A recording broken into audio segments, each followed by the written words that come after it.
Bonjour à tous et bienvenue dans cette nouvelle vidéo. Aujourd'hui, on se retrouve pour répondre à une question qui m'a été posée, enfin du moins une affirmation qui m'a été mise dans une de mes dernières vidéos où je présentais le casque Z20 Aero.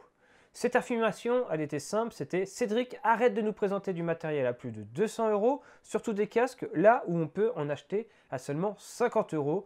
En gros, rien ne justifiait un tel prix pour un élément de sécurité. Et il ne comprenait pas alors quelles étaient et quelles pouvaient être les différences entre un casque à 50 € et un autre à plus de 200.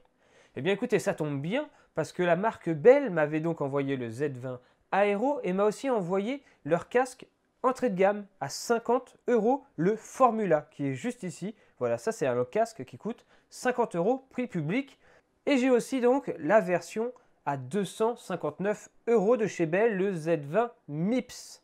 Dans cette vidéo, on va alors essayer de comprendre qu'est-ce qui peut justifier un écart de 200 € entre ces deux casques. On va analyser donc la fiche technique et surtout, on va essayer de décrypter les grandes différences et le pourquoi 200 € sont nécessaires à débourser en plus pour acheter ce casque. Allez, c'est parti, place à la vidéo.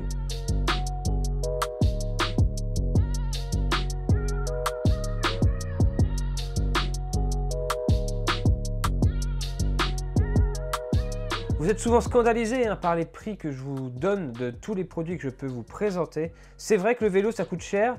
En l'occurrence ici, on est sur un élément de sécurité. Donc l'élément de sécurité numéro 1 en vélo, c'est le casque. Il est là pour protéger la tête et on va voir qu'il le fait de mieux en mieux grâce à des technologies. Pour commencer cette analyse, on va donc devoir décortiquer un petit peu finalement ce qu'est chacun de ces deux casques. On a alors d'un côté un Formula. Le Formula, c'est vraiment le casque entrée de gamme de chez Bell, vendu 50 €. On a alors la coque principale qui est faite dans un procédé in-mold. On reviendra tout à l'heure sur ce qu'est le in-mold.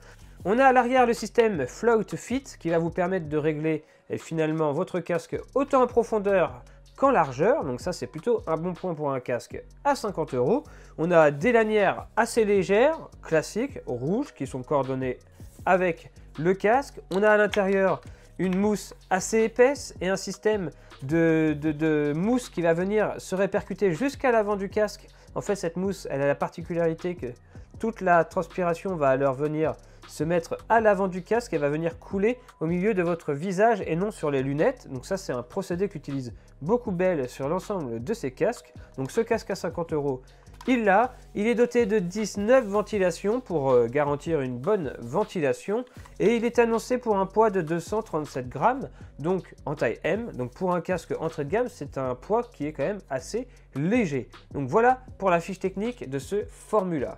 Et étonnamment, lorsque l'on prend ensuite le Z20 MIPS, on se rend compte qu'il est lui aussi fait d'une coque avec de la mousse et du polycarbonate. Mais on verra que dans le détail, c'est bien plus que ça. Mais sur la fiche technique, c'est vrai que lorsqu'on regarde du premier coup d'œil, on se dit c'est un peu la même chose. 18 ventilations, une de moins que le Formula, donc on pourrait se dire un peu moins bien ventilé, ça on le verra tout à l'heure. Il profite aussi du système Float Fit, donc millimétré, qui permet en profondeur et en largeur de régler son casque. Il a aussi des sangles finalement aussi légères, coordonnées avec le casque, et il a par la même occasion la mousse qui va aussi se répercuter sur l'avant du casque et ainsi éviter que la transpiration coule au milieu du visage. Donc c'est vrai que si on regarde la fiche technique sans rentrer dans les détails, on pourrait se dire que les deux casques sont assez similaires. Et pourtant, lorsque l'on commence à décortiquer avec précision ces deux fiches techniques, on se rend compte que ces deux casques, bien qu'ils soient sur le papier identiques, dans les faits, ça n'a strictement rien à voir. Côté sécurité, et c'est ça l'élément le plus important sur un casque, ces casques ne jouent pas du tout dans la même cour. On a d'un côté un casque, comme je le disais tout à l'heure, en in-mold. Ça est fait dans un procédé in-mold. Ça veut dire que la mousse et la couche de polycarbonate est alors faite en une seule fois. Ce type de casque, c'est vraiment l'idéal pour avoir un casque léger. Et en effet, seulement 237 grammes. Et c'est vrai que dans la main, c'est un casque assez léger. Il faut savoir que ce procédé in-mold, finalement, il a comme seule vocation à protéger votre boîte crânienne et pas contre des chocs qui seraient sur des tranches, sur des objets tranchants. Ce type de casque, si vous tombez des trottoirs, etc., il va venir se casser, se briser. Donc ça va protéger une seule fois. Bon, c'est bien souvent le cas d'un casque. On dit souvent qu'un casque comme ça, une fois qu'il est tombé, eh bien, il ne faut plus le réutiliser. En termes de sécurité, sur ce casque, ça s'arrête ici. Alors que du côté du Z20 MIPS, eh bien, écoutez, c'est un tout petit peu différent. Déjà dans la conception de ces coques, j'ai bien dit ces coques, car en effet, il a une double coque avec une double densité. Donc on retrouve en effet ce système de mousse et de fines couches de polycarbonate sur le dessus, mais on a ici une succession de couches. On le voit très bien sur l'image, la couche extérieure, donc en noir et rouge, et à l'intérieur on retrouve une deuxième coque avec un extérieur blanc. En fait, ces deux coques jouent un rôle très important. On a alors une couche extérieure très dure et une couche à l'intérieur un peu plus molle. Et bien ces deux couches l'une sur l'autre vont permettre alors de mieux absorber les chocs. Ça, c'est pour la protection de la boîte crânienne, finalement un peu comme le Formula. Mais ce qui est différent sur ce casque, c'est bien l'appellation MIPS. MIPS, c'est pas pour faire joli. Si vous voyez ce genre de sticker, ce jaune sur votre casque, ce n'est pas pour faire joli. C'est une vraie technologie qui se trouve à l'intérieur, brevetée par des ingénieurs qui vont vous permettre, en plus de vous protéger votre boîte crânienne, eh bien de protéger votre cerveau. Jusqu'à maintenant, lorsque vous chutiez, vous aviez la boîte crânienne intacte, mais votre cerveau avait des dommages. En effet, pour faire simple, le cerveau il baigne dans un liquide. Eh bien, lors d'un choc, le cerveau va venir frapper votre boîte crânienne car il va se déplacer finalement dans ce liquide. Car les chocs, c'est très violent. Si en temps normal, lorsque vous courez, etc., le liquide fait son affaire, lors d'un choc violent, malheureusement, c'est comme ça que l'on peut avoir des traumatismes crâniens. Finalement, cette technologie MIPS, qui se retrouve à l'intérieur de ce casque par une armature noire qui est alors accrochée à la coque en EPS par des petits caoutchoucs jaunes que l'on voit par-ci par-là, eh bien cette coque elle va être indépendante et va donc bouger à l'intérieur du casque. Ainsi, lorsque vous allez chuter, au lieu d'être arrêté net dans votre chute, eh bien votre crâne, votre tête va continuer un tout petit peu un mouvement à l'intérieur du casque. Ainsi, vous n'allez pas être arrêté net et votre cerveau va donc pouvoir absorber un peu plus cette chute grâce à cette petite translation qui est réalisée grâce à ce petit plastique que l'on rajoute à l'intérieur.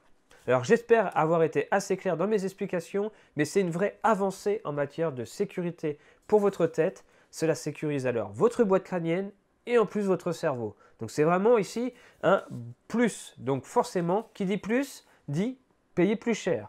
Et qui dit un peu plus lourd. C'est pourquoi d'ailleurs, ce casque, il est annoncé à 263 grammes, donc 30 grammes de plus que le Formula. Donc c'est la double coque et c'est la technologie MIPS qui fait que ce casque est un poil plus lourd, mais vous allez voir que sur la tête, ça ne se ressent pas forcément. Une fois qu'on a parlé du point de vue sécurité, on peut parler du point de vue confort. Encore une fois, sur le papier, ces deux casques qui jouent un peu sur la même cour. Une mousse intérieure, un système de réglage millimétré à l'extérieur. Quoi de différent entre les deux?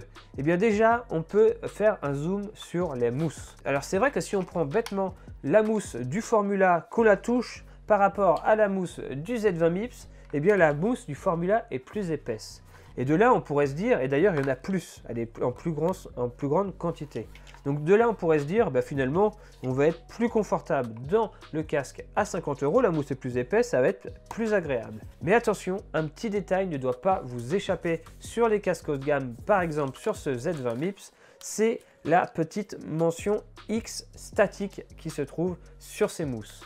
Alors oui, ces mousses sont moins épaisses, oui, elles sont en moins nombre quantité, et pourtant elles vont être plus efficaces. X-Static, c'est une vraie marque de mousse à part entière qui va vous permettre d'obtenir finalement en effet une densité moindre, mais une absorption améliorée et un séchage plus rapide. Elle est composée de fibres d'argent qui vont permettre aussi l'absence de développement de bactéries, donc de mauvaise odeur. Donc ça va être beaucoup plus agréable dans le temps et ça va vieillir beaucoup mieux. Ça, c'est un premier point dans le confort. Autre point, ok, le Formula profite du Float Fit System, mais voilà, on a ici le système dans son entrée de gamme. On a alors des plastiques assez gros, assez grossiers, et surtout une molette millimétrée assez dure à utiliser, qui va vraiment être au coup par coup et qui va pas forcément être les plus agréables à utiliser. Et en effet, les deux patterns là qui vont se poser sur votre casque, eh ben, ils sont dénués de mousse et de protection. Donc on va directement positionner du plastique à l'arrière de votre tête sans confort supplémentaire. Là où sur le Z20 Mix, finalement, on a le Float Fit, mais Race, la version plus haut de gamme, du plastique de meilleure qualité, plus léger, plus fin, et surtout, sur l'arrière du casque, on retrouve toute la partie du Float Fit avec une petite mousse qui va vraiment vous garantir un confort supplémentaire.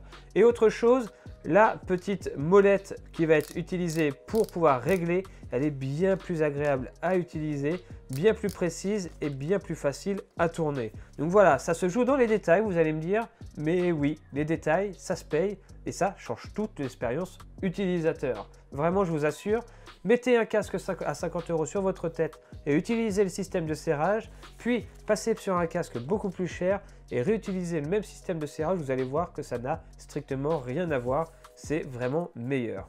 Et au niveau des sangles, la différence qu'il y a principalement entre le Formula et ses sangles rouges et le Z20 Mips et ses sangles noires, bah finalement le Z20 Mips profite de sangles encore plus légères et avec une technologie qui va permettre à ces sangles de ne pas vriller. Et ça, c'est plutôt pas mal parce que si ça ne vrille pas, ça va vous garantir un meilleur confort parce que le nombre de personnes que je vois avec des casques et les sangles qui partent dans tous les sens, pas du tout serrées parce que en effet, si elles sont épaisses et qu'elles vrillent en plus, c'est pas du tout confortable. Donc beaucoup de gens ont tendance à élargir les sangles et là, en cas de chute, le casque il va glisser, le casque il va partir et là vous n'êtes plus du tout dans la sécurité. Donc vous voyez que même ces petits points d'amélioration sur les sangles sont importants, donc forcément ça se monnaie. Et on parlait tout à l'heure des ventilations, je disais que le Formula possédait 19 ventilations là où le Z20 Mips en possédait seulement que 18, mais soyez honnêtes, comparez la taille des ventilations entre le Formula et le Z20 Mips. Ok, il y en a une en moins à gauche, mais elles sont tellement énormes ces ventiles qu'on est quasi assuré d'être mieux ventilé dans ce casque plutôt que dans celui-ci. Puis du point de vue esthétique, forcément, le procédé des doubles coques, le MIPS, etc.